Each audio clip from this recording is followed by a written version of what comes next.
ఎవరు సుబ్రహ్మణ్య జననం వింటారో, సుబ్రహ్మణ్యావతార ప్రశస్తిని వింటారో వాళ్ళందరికీ అసలు ఫలశ్రుతి చెప్పడం అలవాటు లేని వాల్మీకి మహర్షి ఫలశ్రుతి చెప్పారు. అందుకే ఈ లోకంలో ఇక్కడ ఏ నరులు స్కందోత్పత్తిని వింటున్నారో వాళ్ళందరికీ కూడా పుత్రం పౌత్రం సమాసాద్య, వాళ్ళు కొడుకుని పొందుతారు, మనవల్ని పొందుతారు. కొడుకులు మనవలు కూడా ఉత్తములైనటువంటి వారిని పొంది ఇక్కడ సమస్త సుఖములను పొంది చాలా తేలికగా శరీరం నుంచి జీవుడు విడిపోయి స్కందసాలోక్యతాం వ్రజేత్, అంచెమునందు సుబ్రహ్మణ్య లోకాన్ని పొందుతారు. అంత గొప్ప ఘట్టం స్కందోత్పత్తి.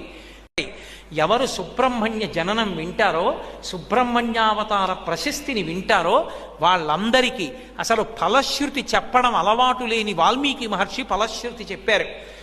అందుకే ఈ లోకంలో